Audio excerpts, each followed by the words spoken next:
اعوذ باللہ من الشیطان الرجیم، بسم اللہ الرحمن الرحیم۔ الصلاۃ والسلام علیک یا سیدی یا رسول اللہ وعلی ازواجک و اصحابک و آلک یا سیدی یا حبیب اللہ۔ الحمدللہ، لاہور شہر سے یہ 92 نمبر پروگرام ہے المسیح عیسیٰ بن مریم علیہ السلام اور 9/11 کے عنوان پر۔ آج بروز ہفتہ 11 جمادی الاخر 1443 ہجری اور 15 جنوری 2022 عیسوی ہے۔ پچھلے پروگراموں کے تسلسل سے یہ بات چل رہی ہے کہ الحمدللہ ہم لوگ قرآن پاک کی ان آیات کی تلاوت اور ترجمہ تشریح دیکھ رہے ہیں جن آیات سے حضرت عیسیٰ بن مریم علیہ السلام کے نزول کے ثبوت اور اشارے ملتے ہیں۔ اب آج کے اس پروگرام میں مزید ہم ایک اور قرآنی آیت کا بلکہ قرآنی آیات کا اور ذکر کریں گے انشاءاللہ، اور وہ ہے 61 نمبر سورت 61 61 نمبر پہ سورت ہے سورۃ الصف، اور اس میں آج ہم انشاءاللہ اس کا ترجمہ اور تشریح دیکھیں گے۔ لیکن ایک جو مشہور و معروف آیت ہے جو صدیوں سے سیاسی لحاظ سے اور دیگر لحاظ سے لوگ اس آیت کو تقریروں میں بھی استعمال کرتے ہیں اور کرتے رہیں گے کہ نصر من اللہ و فتح قریب، یعنی اللہ کی مدد کا ذکر ہے اور قریب والی فتح یعنی جلد آنے والی فتح کا ذکر ہے۔ تو یہ آیت سیاسی جلسوں میں بھی پڑھی جاتی ہے، مذہبی یعنی جو تقریبات ہوتی ہیں اس میں بھی پڑھی جاتی ہے، اور یہ حضور صلی اللہ علیہ وسلم کی نعت کے طور پر بھی یہ آیت بیان ہوتی ہے۔ بالکل درست ہے، ٹھیک ہے۔ لیکن دلچسپ حقیقت یہ ہے کہ یہی آیت نصر من اللہ و فتح قریب، یہی آیت حضرت المسیح عیسیٰ بن مریم علیہ السلام کے نزول کا بھی اشارہ ہے، بلکہ ثبوت ہے۔ وہ کیسے ہے؟ اب اس کو سمجھنے کے لیے آپ یہ دیکھیں کہ جو بھی الہامی کتابیں ہیں، جو بھی الہامی کلام ہیں، اس میں یہ بھی آپ ایک پہلو غور کریں کہ ایک وہ وقت تھا کہ جب کتابیں نازل ہوئیں، اور پھر ہمارا یہ بھی ایمان ہے کہ یہ قرآن الہامی کتاب، یہ آخری شریعت تا قیامت لاگو ہے۔ تو ایک وہ وقت تھا کہ جب یہ نزول کا وقت تھا، یہ تب بھی شان والا سچا کلام تھا، اور تا قیامت بھی یہ شان والا سچا کلام ہے۔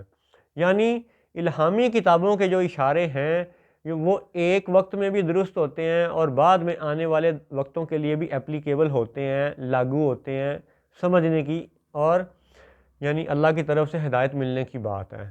تو اب آپ یہ دیکھیں کہ ایک اور الہامی کتابوں کا انداز یہ ہوتا ہے کہ ایک ہی آیت، ایک ہی نشانی، وہ حمد بھی ہو سکتی ہے اور وہ نعت بھی ہو سکتی ہے۔ جیسے قرآن پاک کی سب سے پہلی آیت جو ہے اعوذ باللہ من الشیطان الرجیم، بسم اللہ الرحمن الرحیم، مشہور و معروف ہے سورہ فاتحہ کی آیت الحمدللہ رب العالمین۔ تو اب یہ جو الحمدللہ رب العالمین ہے، یہ حمد تو ہے لیکن بالحقیقت یہ نعت بھی ہے۔ اس پہ ہم اس آیت پہ انشاءاللہ مزید ایک پروگرام بعد میں بھی کریں گے۔ آج آپ کو یہ بتانا مقصود ہے کہ ایک ہی آیت حمد بھی ہو سکتی ہے، نعت بھی ہو سکتی ہے، کوئی ایک بھی ہو سکتا ہے، دونوں بھی ہو سکتے ہیں۔ ایسی بھی آیات موجود ہیں قرآن پاک میں جس میں اللہ کی حمد بھی موجود ہے، رسول پاک صلی اللہ علیہ وسلم کی نعت بھی موجود ہے، اور دیگر انبیاء و صالحین کا، نیک لوگوں کا تذکرہ اور قصیدہ بھی موجود ہے۔ یعنی ایک ہی آیت حمد بھی ہے، نعت بھی ہے، قصیدہ بھی ہے۔ ایسی آیات ہیں قرآن پاک میں۔ اس پہ انشاءاللہ الگ سے پروگرام یعنی انشاءاللہ ریکارڈ کریں گے، بات کریں گے۔ فی الوقت آپ اس سارے یعنی سیاق و سباق کو، اس پیرائے کو یوں سمجھیں کہ یہ آپ کو پیش لفظ کے طور پہ یہ باتیں اس لیے بتائی گئی ہیں کہ قرآن الہامی کتاب ہے اور تا قیامت لاگو ہے۔ اس کو سمجھنے کے لیے ہمیں حضور نبی اکرم صلی اللہ علیہ وسلم کی محبت اور اتباع کے ساتھ اس کی تلاوت کرنا ہمارے لیے لازم ہے۔ پھر اللہ کے فضل سے وہ مفہوم سمجھ آئیں گے کہ جس سے آپ کا دل محبت سے خوش ہو جائے گا، باغ باغ ہو جائے گا۔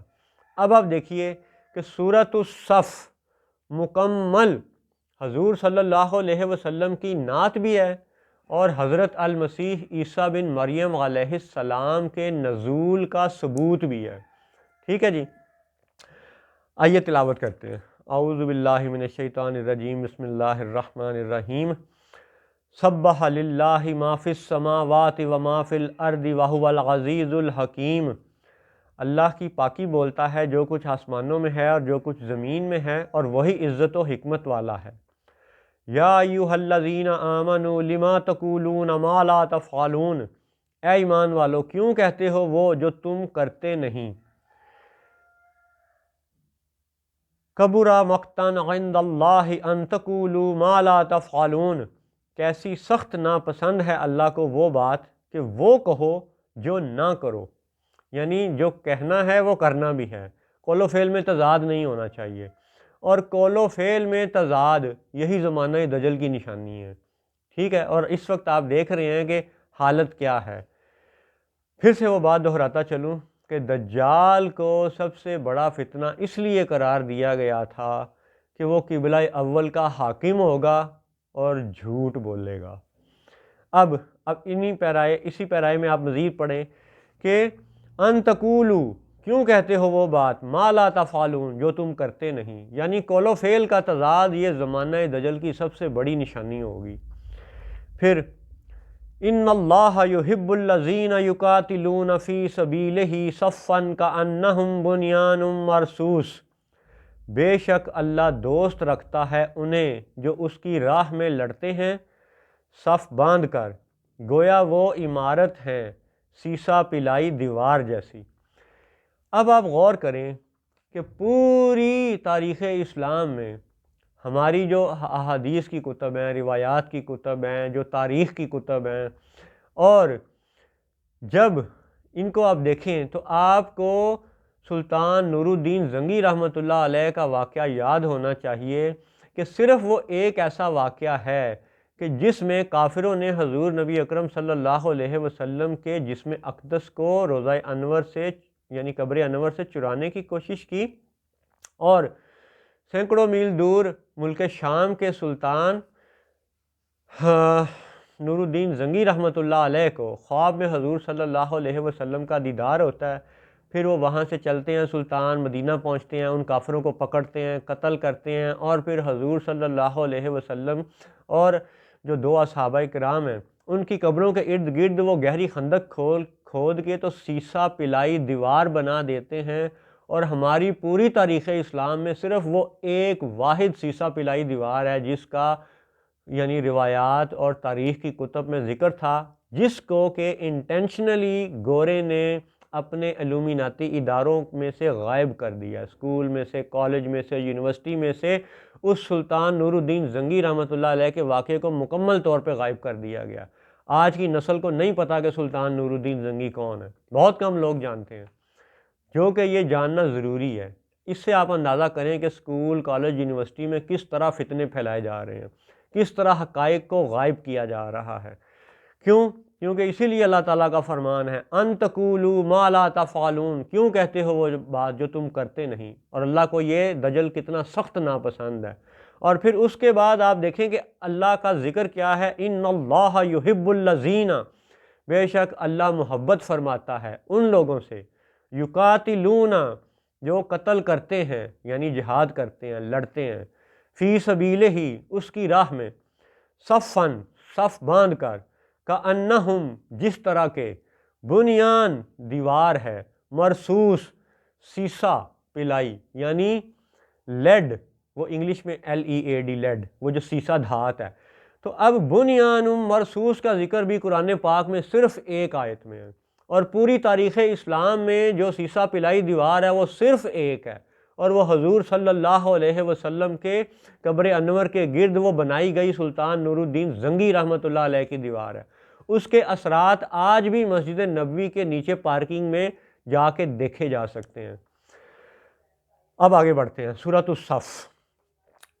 غور کیجیے، ابھی تک جو آیات پڑھیں اس میں اللہ کی حمد اور تسبیح کا ذکر ہوا، پھر قول و فعل کے تضاد کا ذکر ہوا، پھر سیسا پلائی دیوار کی طرح لڑنے والے مجاہدین کا ذکر ہوا، کأنہم بنیان مرصوص، سیسا پلائی دیوار کی طرح وہ صف باندھ کر لڑتے ہیں۔ اور اللہ ان سے محبت فرماتا ہے، ان اللہ یحب الذین، اللہ ان سے محبت فرماتا ہے۔ اور کن لوگوں سے؟ یقاتلون، جو قتل کرتے ہیں۔ کیا وہ ایک عام یعنی غیر مسلم ہندو یا ایک عام غیر مسلم کو قتل کرنے کی بات ہو رہی ہے؟ نہیں، غیر مسلم میں اور کافر میں فرق ہوتا ہے، یہ پہلے بھی بیان کیا جا چکا، آئندہ بھی کر لیں گے انشاءاللہ۔ لیکن ابھی آپ یہ سمجھیں کہ اللہ ان کو محبت کرتا ہے جو سیسا پلائی دیوار کی طرح صف باندھ کر جہاد کرتے ہیں، لڑتے ہیں، قتل کرتے ہیں۔ تو فرمان یہ ہے ان اللہ یحب الذین، اللہ ان لوگوں کو محبت کرتا ہے۔ پھر آگے حضرت موسیٰ علیہ السلام کا ذکر ہے، وَإِذْ قَالَ مُوسَىٰ لِقَوْمِهِ يَا قَوْمِ لِمَا تُؤْذُونَنِي وَقَدْ تَعْلَمُونَ أَنِّي رَسُولُ اللَّهِ إِلَيْكُمْ فَلَمَّا زَاغُوا أَزَاغَ اللَّهُ قُلُوبَهُمْ وَاللَّهُ لَا يَهْدِي الْقَوْمَ الْفَاسِقِينَ۔ اور یاد کرو جب موسیٰ نے اپنی قوم سے کہا، اے میری قوم مجھے کیوں ستاتے ہو، حالانکہ تم جانتے ہو کہ میں تمہاری طرف اللہ کا رسول ہوں۔ پھر جو وہ ٹیڑھے ہوئے، اللہ نے ان کے دل ٹیڑھے کر دیے۔ واللہ لا یہدی القوم الفاسقین، اور اللہ فاسق لوگوں کو راہ نہیں دیتا۔ اس آیت میں حضرت موسیٰ علیہ السلام کے حوالے سے ذکر آ گیا۔ پھر آگے دوبارہ حضرت عیسیٰ علیہ السلام کا ذکر ہے۔ اب آپ وہ سنیے، آیت نمبر 6، اور یہ 6 نمبر آیت میں حضور صلی اللہ علیہ وسلم کی بشارت ہے۔ اور یاد رہے کہ یہ سب زمین و کائنات، یہ سب 6 دنوں میں تخلیق کیا گیا۔ فی ستۃ ایام، یہ آیت قرآن پاک میں بھی ہے، اس کا ذکر انجیل میں بھی تھا۔ انجیل کے بھی بچے کھچے جو نسخے ہیں اس میں 6 دنوں کا ذکر آج بھی موجود ہے۔ اور یہ 6 نمبر آیت ہے جس میں حضرت عیسیٰ بشارت دے رہے ہیں احمد صلی اللہ علیہ وسلم کی۔ اب وہ سنیے، وَإِذْ قَالَ عِيسَى ابْنُ مَرْيَمَ يَا بَنِي إِسْرَائِيلَ إِنِّي رَسُولُ اللَّهِ إِلَيْكُمْ مُصَدِّقًا لِمَا بَيْنَ يَدَيَّ مِنَ التَّوْرَاةِ وَمُبَشِّرًا بِرَسُولٍ يَأْتِي مِن بَعْدِي اسْمُهُ أَحْمَدُ فَلَمَّا جَاءَهُم بِالْبَيِّنَاتِ قَالُوا هَٰذَا سِحْرٌ مُبِينٌ۔ اور یاد کرو جب عیسیٰ بن مریم نے کہا، اے بنی اسرائیل میں تمہاری طرف اللہ کا رسول ہوں، اپنے سے پہلی کتاب توریت کی تصدیق کرتا ہوا اور ان رسول کی بشارت سناتا ہوا جو میرے بعد تشریف لائیں گے، ان کا نام احمد ہے۔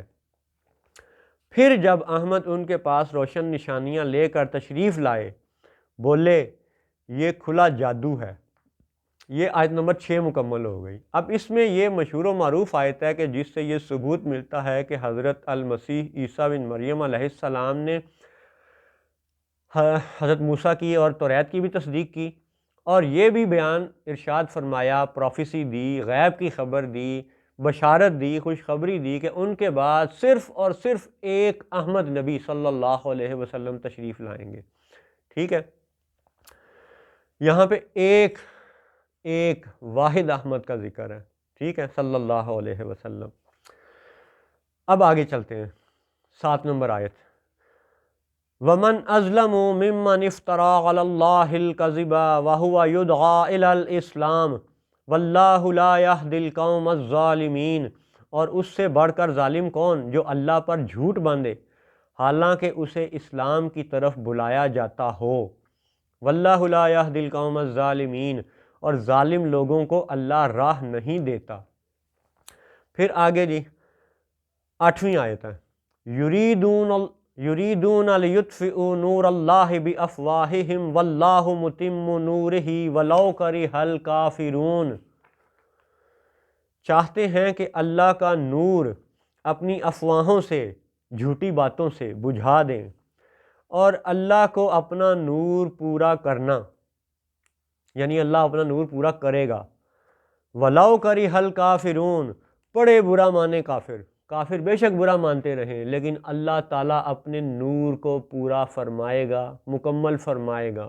اب آپ یہ دیکھیں کہ وہ لوگ جو محض لفظی ترجموں پہ زور دیتے ہیں، پچھلے 150 سال سے انہوں نے لفظی ترجموں کے بہانے سے وہ وسوسے پھیلائے ہیں کہ امت آج تذبذب کا شکار ہے، کہ کیا وہ اس وقت مکہ کے حاکم کو حق والا سمجھے یا وہ قبلہ اول کے اسرائیلی حاکموں کو حق والا سمجھیں۔ اللہ اکبر۔ یہاں پہ لفظی ترجموں کا آپ دیکھیں، واللہ متم نورہ، اور اللہ قسم کھانے کے انداز میں بیان فرماتا ہے، واللہ قسم کے انداز میں بیان کیا جا رہا ہے، واللہ متم نورہ، بے شک اللہ کو پورا کرنا ہے، تمام کرنا ہے، متم تمام مکمل کرنا ہے، متم نورہ، تو کیا معاذ اللہ اللہ کا نور پہلے نامکمل تھا؟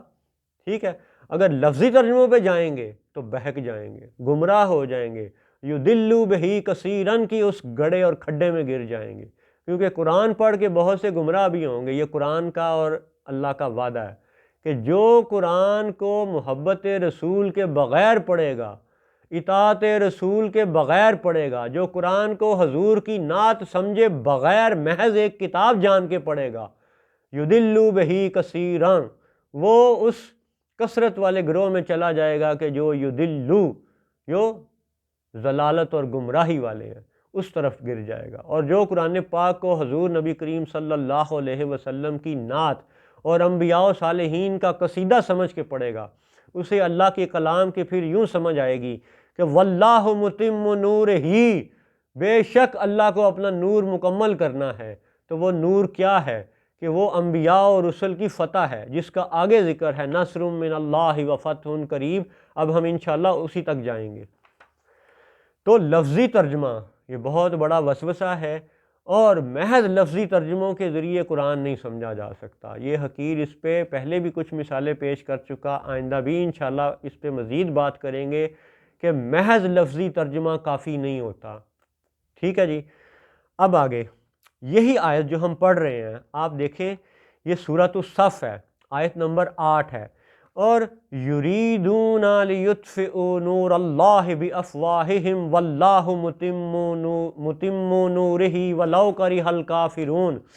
اب آپ اسی سے سملر، ملتی جلتی، اسی سے مشابہت والی ایک آیت دیکھیں، وہ سورۃ التوبہ میں ہے، اور سورۃ التوبہ کون سی سورت ہے؟ 9 نمبر، 9 پہ بھی آپ نے غور کرنا ہے۔ اس میں بھی یہ 32 نمبر آیت ہے، اور آپ وہاں پہ ذرا غور کیجئے، وہاں پہ اللہ تعالیٰ کا ارشاد کیا ہے۔ اعوذ باللہ من الشیطان الرجیم، سورۃ التوبہ 9ویں سورت، آیت نمبر 32، غور کیجئے۔ اس 32 نمبر آیت سے پہلے بھی حضرت موسیٰ اور حضرت عیسیٰ علیہ السلام کے حوالے سے آیتیں ہیں، ٹھیک ہے؟ تو تھوڑا سا سن لیں۔ 30 نمبر آیت میں یہ ذکر ہے، وقالت الیہود عزیز ابن اللہ وقالت النصارى المسیح ابن اللہ، کہ وہ یہودی بولے عزیر اللہ کا بیٹا ہے، اور نصرانی بولے مسیح اللہ کا بیٹا ہے۔ پھر بات چلتے چلتے آگے 32 نمبر آیت پہ آتی ہے، اور 32 نمبر میں یوں ذکر ہے، یریدون ان یطفئوا نور اللہ بافواہہم ویابی اللہ الا ان یتم نورہ ولو کرہ الکافرون۔ یعنی اس آیت سے پہلے حضرت موسیٰ اور حضرت عیسیٰ علیہ السلام کے حوالے سے آیات کا تسلسل ہے، اور فرمایا کیا جا رہا ہے، یریدون چاہتے ہیں کہ اللہ کا نور اپنے منہ سے بجھا دیں، اور اللہ نہ مانے گا مگر اپنے نور کا پورا کرنا، الا ان یتم نورہ، یعنی اللہ اپنے نور کو تمام یعنی مکمل کرنا پسند فرمائے گا، ولو کرہ الکافرون، چاہے یہ کافر برا مانتے رہیں۔ اب یہ سورۃ التوبہ ہے جو 9 نمبر سورت ہے، اور یہاں پہ بھی نور کو بجھا دینے کی بات ہوئی کہ وہ اپنی افواہوں سے، اپنی غلط ترجموں سے، اپنی کتابوں کے رد و بدل سے، اپنے پرنٹنگ پریس اور پیسوں کے زور سے، غلط چھاپی گئی کتابوں سے، غلط پھیلائی گئی کتابوں سے، غلط پھیلائے گئے عقائد و نظریات سے، بافواہہم اپنی افواہوں سے، ٹھیک ہے، اللہ کے نور کو بجھانا چاہیں گے، لیکن اللہ اپنے نور کو پورا فرمائے گا، اور وَلَوْ كَرِهَ الْكَافِرُونَ، چاہے کافر برا مانتے رہیں، ٹھیک ہے۔ وہ جنہوں نے سابقہ کتابیں چینج کی، جنہوں نے توریت چینج کی، جنہوں نے زبور میں تبدیلی کی، جنہوں نے انجیل میں تبدیلی کی، ان سب کا ذکر کافرون کے ذکر میں ہے، ٹھیک ہے۔ پھر آگے 9ویں سورت اور آیت نمبر 33، اب آپ لفظوں پہ غور کیجئے، سملر 100% لفظ بہ لفظ حرف بہ حرف یہی آیت آپ کو سورۃ الصف میں بھی ملے گی۔ پہلے آپ سورۃ التوبہ کی آیت نمبر 33 سنیے، اس کے بعد سورۃ الصف کی آیت نمبر 9 کا ذکر کریں گے، ٹھیک ہے۔ 9ویں سورۃ التوبہ غور کیجئے، 33 نمبر، لفظوں پہ، حرفوں پہ، زیر زبر پہ غور کیجئے، آپ کو 100% سملیرٹی نظر آئے گی، بالکل مشابہت نظر آئے گی، برابری نظر آئے گی۔ هو الذی ارسل رسولہ بالہدی ودین الحق لیظہرہ علی الدین کلہ ولو کرہ المشرکون، وہی ہے جس نے اپنا رسول ہدایت اور سچے دین کے ساتھ بھیجا کہ اسے سب دینوں پر غالب کرے، پڑے برا مانے مشرک۔ یعنی اگرچہ مشرک برا مانتے رہیں، لیکن اللہ اس حق دین کو سب دینوں پر غالب کرے گا۔ اور اب آپ یہ غور کریں کہ آج 1443 ہجری میں بھی، 2022 عیسوی میں بھی، ابھی تک تمام بنی نوع انسان پہ ایک دین مکمل غالب نہیں آیا۔ اگر آپ موٹا موٹا ذکر دیکھیں تو ہندو 1 ارب سے زیادہ ہیں، چائنا کے کمیونسٹ 1 ارب سے زیادہ ہیں، ٹھیک ہے، عیسائی لگ بھگ 2.5 ارب ہیں، ٹھیک ہے، مسلمان تقریباً 2.25 ارب ہیں۔ تو اس بڑے بڑے ڈیٹا کو جب آپ دیکھتے ہیں تو ابھی تک وہ جو بات ہے، وہ جو خوشخبری ہے کہ هو الذی ارسل رسولہ بالہدی ودین الحق لیظہرہ علی الدین کلہ ولو کرہ المشرکون، ابھی تک وہ ایک دین تمام دینوں پر مکمل غالب نہیں آیا ہے ابھی تک، آج کے ڈیٹا کے مطابق بھی۔ اب اسی آیت کو آپ دیکھیں سورۃ الصف، اور وہاں پہ بھی آیت نمبر 9 پہ بھی آپ نے غور کرنا ہے، کیونکہ یہ پروگرام 9/11 کی ان کڑیوں میں ہے۔ آ جائیے جی سورۃ الصف پہ، اور آیت نمبر 9 دیکھیے اور لفظوں حرفوں پہ غور کیجئے۔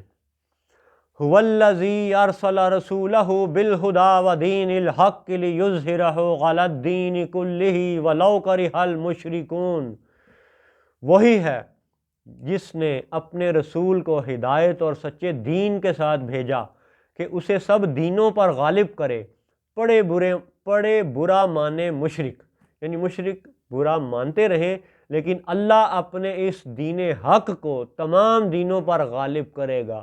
یہ اللہ کا وعدہ ہے، یہ قرآن میں بتائی گئی غیب کی وہ خوشخبری ہے، وہ پیشن گوئی ہے، وہ پروفیسی ہے جو حضور نبی کریم صلی اللہ علیہ وسلم کے دہن اقدس سے ارشاد ہوئی ہے، اور یہ ہو کے رہے گی۔ اور یہی آیت هو الذی ارسل رسولہ بالہدی، یہ حضور نبی کریم صلی اللہ علیہ وسلم کی بھی نعت ہے، اور یہی آیت بعین ہی حضرت المسیح عیسیٰ بن مریم علیہ السلام کا بھی قصیدہ ہے، ان کی بھی شان بیان کرتی ہے۔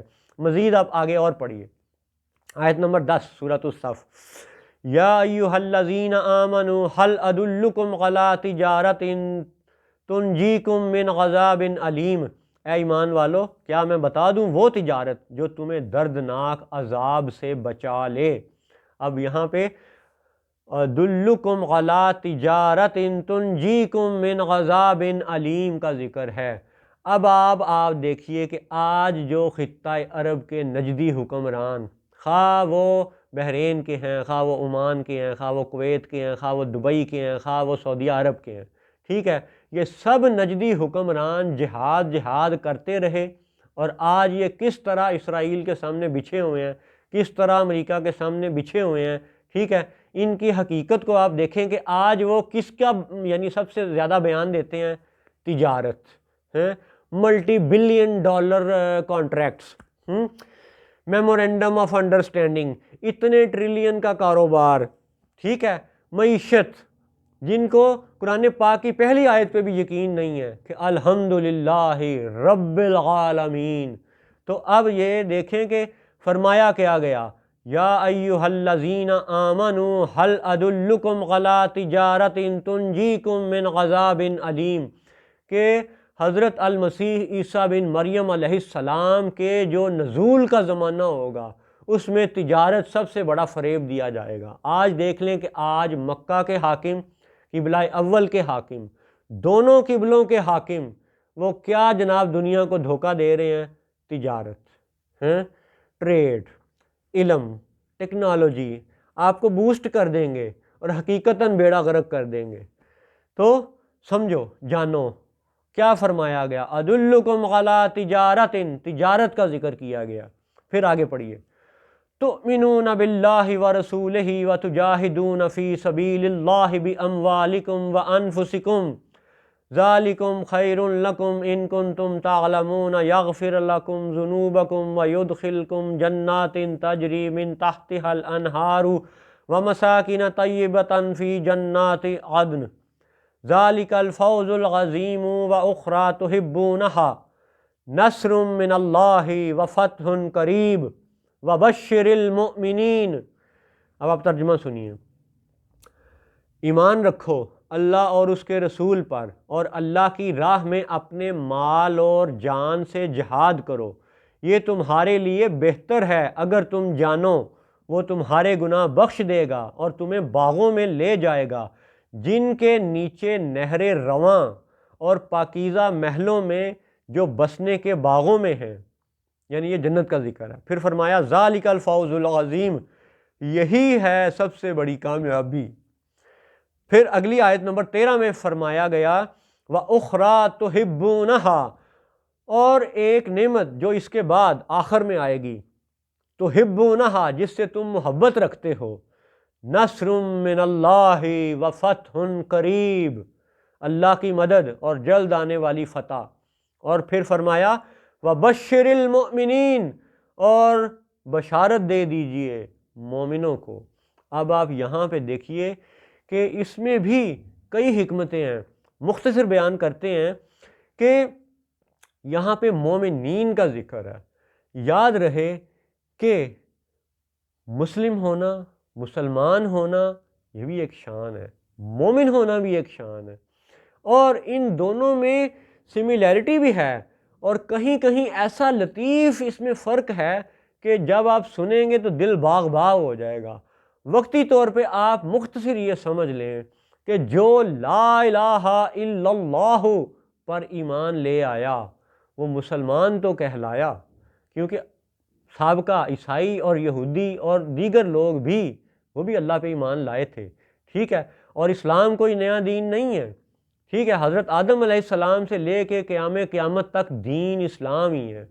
تو جو اللہ کو مان گیا وہ مسلم تو کہلایا، اور جس نے اپنے سابقہ انبیاء کی بشارت پر حضور صلی اللہ علیہ وسلم کو پہچان لیا، اور جس نے آخری شریعت میں محمد الرسول اللہ صلی اللہ علیہ وسلم کا کلمہ پڑھ لیا، وہ مومنین کے درجے میں آ جاتا ہے۔ محمد الرسول اللہ پہ بات مکمل ہے۔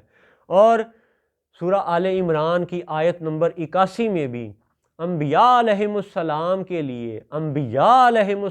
کے لیے بھی یہ فرمایا گیا کہ حضور صلی اللہ علیہ وسلم پر ایمان لے کے آنا ہے، ٹھیک ہے، یعنی انبیاء کی تکمیل ایمان بھی نبی کریم صلی اللہ علیہ وسلم پر ایمان لانے سے ہے۔ تو اب یہاں فرمایا گیا وَبَشِّرِ الْمُؤْمِنِينَ، کہ مومنوں کو بشارت دے دیجئے۔ اب آپ یہ دیکھیں کہ آیات کا تسلسل ذرا مختصر سا سنیے۔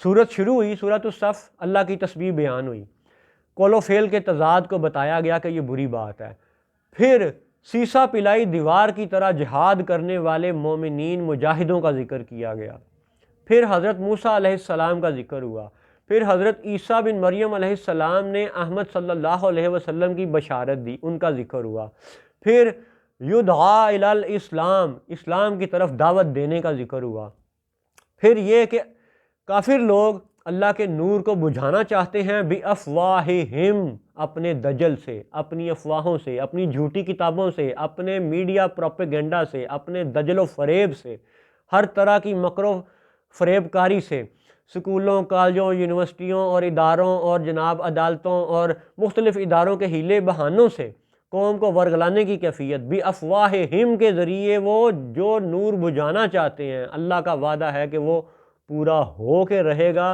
اور غیب کی خبر یہ ہے، بشارت ہمارے لیے یہ ہے الحمدللہ۔ هو الذی ارسل رسولہ بالہدی ودین الحق لیظہرہ علی الدین کلہ ولو کرہ المشرکون۔ یہاں پہ مشرکوں کا ذکر ہے، کیونکہ پیرایا کیا تھا؟ حضرت عیسیٰ علیہ السلام کو اللہ ماننے والے لوگ بن گئے، ٹھیک ہے، حضرت عزیر علیہ السلام کو اللہ ماننے والے لوگ بن گئے، تو وہ مشرک تھے، ٹھیک ہے۔ اور اسی میں آپ بتوں کے پجاری اور دیوی دیوتاؤں کے پجاری ان کا بھی آپ تصور کر سکتے ہیں، لیکن یہاں پہ خصوصی حضرت عزیر اور حضرت عیسیٰ کے حوالے سے ان کو الہ ماننے والے لوگوں کا ذکر تھا، سورۃ التوبہ میں بھی اور یہاں پہ سورۃ الصف میں بھی عیسیٰ و موسیٰ علیہ السلام کا ذکر ہے۔ پھر آگے چلتے ہیں تو تجارت کا ذکر کیا گیا، پھر آگے جہاد کا مزید ترغیب دی گئی، اور پھر یہ کہا گیا کہ وَيُدْخِلْكُمْ جَنَّاتٍ تَجْرِي مِن تَحْتِهَا الْأَنْهَارُ، ٹھیک ہے، کہ اللہ تمہیں اس جنت میں لے جائے گا کہ جس کے نیچے تمہارے قدموں کے نیچے نہریں ہوں گی۔ وہ اس کی کیا شان ہوگی ہماری یہ آنکھیں پوری طرح تصور نہیں کر سکتی، صرف ایک ہلکا سا امیج ہم لوگ ایزیوم کر سکتے ہیں، فرض کر سکتے ہیں، لیکن وہ بڑی شان والی کوئی بات ہے جس کا بار بار جنت کا اور نہروں کا ذکر ہے قرآن پاک میں۔ پھر فرمایا وَمَسَاكِنَ طَيِّبَةً، وہ پاک گھر ہوں گے، مساکن گھر، سکون کی جگہ، رہنے کی جگہ، سکن، جنات، جنت عدن، تو یہ جنت کا ذکر آ گیا۔ ذَلِكَ الْفَوْزُ الْعَظِيمُ، یہی ہے بڑی کامیابی۔ اب آپ سورۃ الصف کی شروع کی آیت سے لے کے جب 12 نمبر آیت پہ آتے ہیں تو یہ آپ غور کریں کہ جب جنت میں پہنچا دیے جانے کا ذکر ہو گیا، جب بندہ کوئی جنت میں اللہ کے فضل سے پہنچ گیا، تو اس کے بعد تو کوئی جہاد نہیں ہے، اس کے بعد تو کوئی آزمائش نہیں ہے، اس کے بعد تو کوئی قتل لڑائی جھگڑا ہے ہی نہیں، ٹھیک ہے۔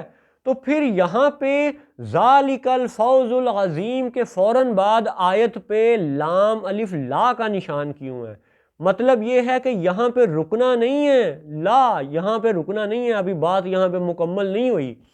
بے شک تمہیں جنت میں پہنچا دیے جانے کی بشارت دی جا رہی ہے، ٹھیک ہے، لیکن آپ یہ غور کریں کہ جنت میں پہنچنے کے بعد وہاں پہ تو پھر مزید کوئی یعنی اگلی منزل تو نہ رہ گئی، پھر تو جنت حتمی منزل ہو گئی نا جی، ٹھیک ہے۔ تو اس کے بعد مزید یہ فرمایا جا رہا ہے ذالک الفوز العظیم واخری تحبونہا، اور اس کے بعد آخر میں ایک اور چیز آئے گی تحبونہا، جس کی تم محبت رکھتے ہو۔ اس کا مطلب ہے کہ اب جو اگلی آیتیں ہیں وہ جنت کے حوالے سے نہیں نظر آتی، وہ دنیا کے حوالے سے پھر نظر آتی ہیں۔ کیوں؟ کیونکہ فرمایا یہ جا رہا ہے وَأُخْرَى تُحِبُّونَهَا، اور اس کے بعد آنے والی ایک ایسی چیز بھی تمہیں عطا کی جائے گی جو تم محبت رکھتے ہو جس سے، ٹھیک ہے۔ اور وہ کیا ہے؟ نصر من اللہ وفتح قریب، اللہ کی مدد اور جلد آنے والی فتح، وبشر المؤمنین، اور مومنوں کو بشارت دے دیجئے۔ پھر اس سے اگلی آیت ہے جو یہ ثابت کرتی ہے کہ حضور صلی اللہ علیہ وسلم اپنے اصحاب کو مزید کیا ارشاد فرما رہے ہیں، یا ایھا الذین آمنوا، اے ایمان والو۔ اب یہ حضور صلی اللہ علیہ وسلم اپنے اصحاب کو فرما رہے ہیں یا ایھا الذین آمنوا، اے ایمان والو، کونو، ہو جاؤ، انصار اللہ، اللہ کے مددگار۔ اب یہاں پہ پھر لفظی ترجمہ کہ اگر لفظی ترجموں پہ جائیں تو انصار اللہ، اللہ کے مددگار، تو یہاں پہ سارا نجدی دین ڈھہ جاتا ہے کہ جو لفظی ترجموں پہ کھڑا ہے، ٹھیک ہے۔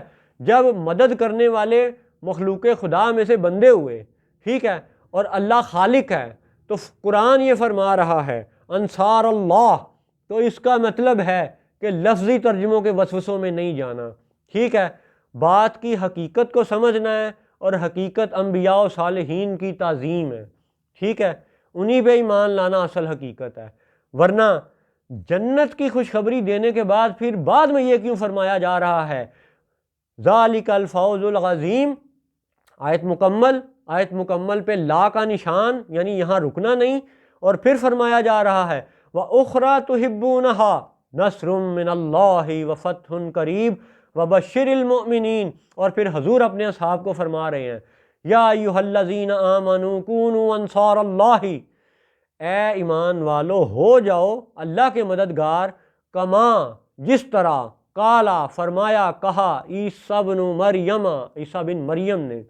اب یہ دیکھیں کہ حضور صلی اللہ علیہ وسلم اپنے صحابیوں کو یہ کہہ رہے ہیں کہ اس طرح اللہ کے مددگار ہو جاؤ، کما قالا عیسیٰ بن مریم، کہ جس طرح عیسیٰ بن مریم نے کہا تھا، للحواریین، اپنے حواریوں سے، من انصاری اللہ، تم میں سے کون ہے جو اللہ کے مددگار ہیں۔ تو یاد رکھو کہ بار بار بار بار آپ کو یہ نظر آئے گا کہ لفظی ترجموں کے وسوسے دینے والے لوگ جھوٹے ہیں، اور انہی کا ذکر ان لوگوں کے پیرائے میں ہے جنہوں نے تورات بدلی، جنہوں نے انجیل بدلی، جنہوں نے زبور بدلی، جنہوں نے ابراہیم و موسیٰ کے صحیفے بدلے، جنہوں نے حضرت موسیٰ کی تختیاں غائب کر دیں، ٹھیک ہے، ان کو لیے یہ فرمایا گیا کہ ان تقولوا ما لا تفعلون، کیوں کہتے ہو وہ بات جو تم کرتے نہیں، یا ایھا الذین آمنوا لما تقولون، یا ایھا الذین آمنوا لما تقولون ما لا تفعلون، ٹھیک ہے، کہ قول و فعل کے تضاد کو اصل میں برا کہا گیا ہے، یہ سورۃ الصف کی ابتدا میں۔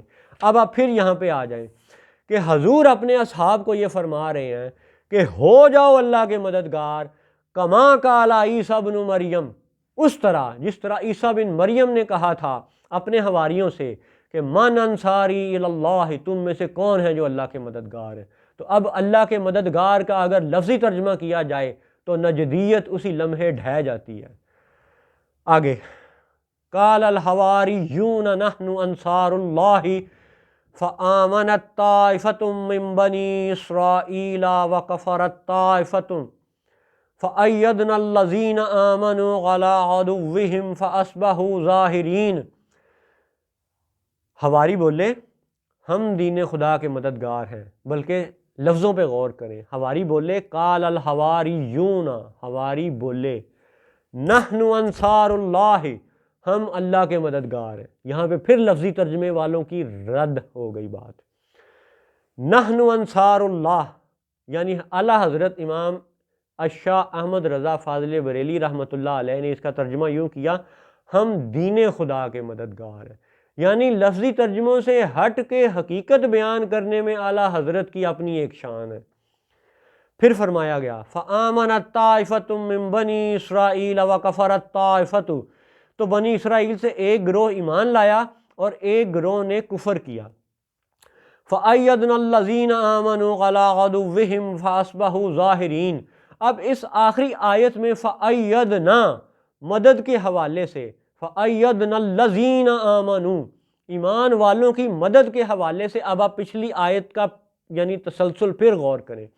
وہ لوگ جن کو ترغیب دی گئی کہ وہ جہاد کریں، وہ تجاہدون فی سبیل اللہ باموالکم وانفسکم، جو جہاد کریں اپنے مال سے اور اپنے نفس سے، ان کو جنت کی بشارت دی گئی، نہروں کی بشارت دی گئی، اچھے اچھے جنت کے محلات کی بشارت دی گئی، بڑی کامیابی کی بشارت دی گئی، اور پھر یہ فرمایا گیا وَأُخْرَى تُحِبُّونَهُ وَأُخْرَى تُحِبُّونَهَا، اور بعد میں آنے والی ایک بات جسے تم محبت رکھتے ہو، فرمایا گیا نصر من اللہ وفتح قریب، کہ جلد آنے والی فتح اور اللہ کی مدد۔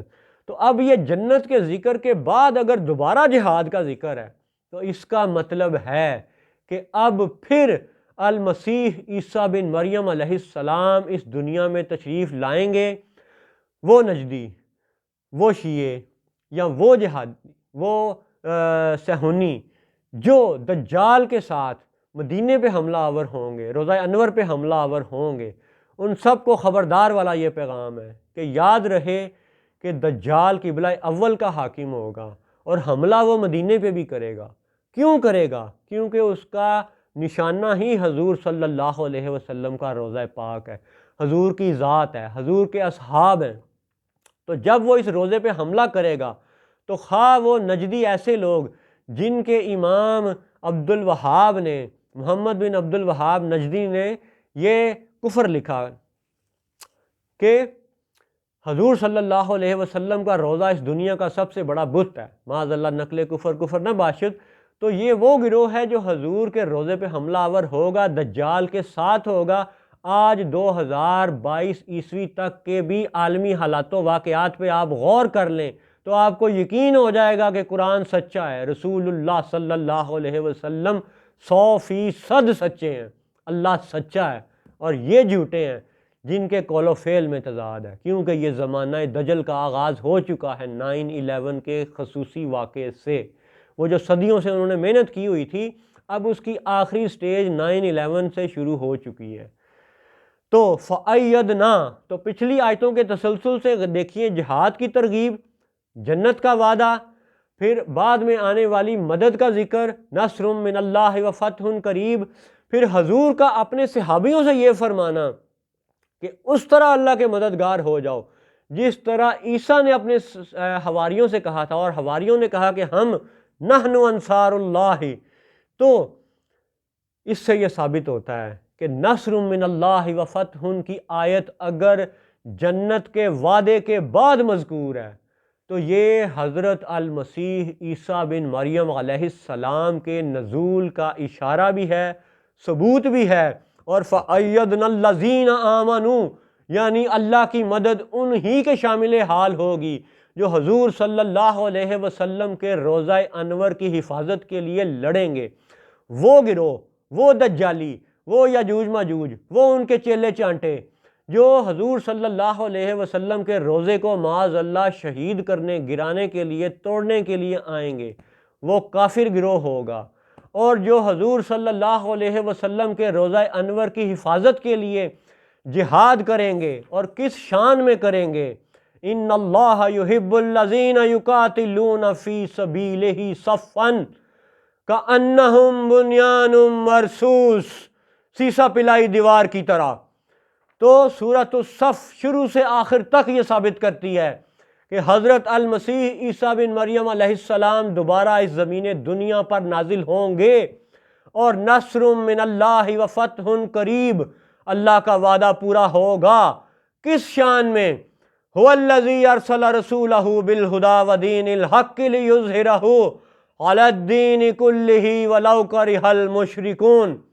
اور پھر آخری آیت میں جو فرمایا گیا فَأَيَّدْنَا الَّذِينَ آمَنُوا، تو اللہ کی مدد ایمان والوں کو حاصل ہوگی، کیونکہ نصر من اللہ و فتح قریب کی جو بشارت ہے وہ بشر المؤمنین، وہ مومنوں کے لیے ہے۔ تو میرے دوستوں، میرے بچوں، قرآن پاک کو سمجھو اور اس انداز میں سمجھو کہ یہ حضور صلی اللہ علیہ وسلم کی نعت ہے، انبیاء و صالحین کا قصیدہ ہے، اور آج کے پروگرام کا یہ خلاصہ ہے کہ نصر من اللہ و فتح قریب حضور صلی اللہ علیہ وسلم کی فتح مکہ پہ بھی لاگو ہے، فتح روم پہ بھی لاگو ہے، فتح کیسر و کسریٰ پہ بھی لاگو ہے، ٹھیک ہے، اور یہ دجالی فتنے کے خاتمے پر بھی لاگو ہے، کیونکہ اس پوری صورت کا تسلسل پہلی آیت سے آخری آیت تک یہ ثابت کرتا ہے کہ نصر من اللہ و فتح قریب حضرت المسیح عیسیٰ بن مریم علیہ السلام کے لیے بھی پوری طرح لاگو ہے، پوری طرح ویلڈ ہے، اور انشاءاللہ ہم یا ہماری آنے والی نسل یا نسلیں انشاءاللہ ضرور بضرور اس کلام کو پورا اور اس نور کو پورا ہوتے ہوئے دیکھیں گے انشاءاللہ۔ دعا مانگتے ہیں کہ اللہ تعالی ہمیں فتنہ دجال سے بچائے، اپنی پناہ میں رکھے۔ السلام علیکم ورحمۃ اللہ وبرکاتہ۔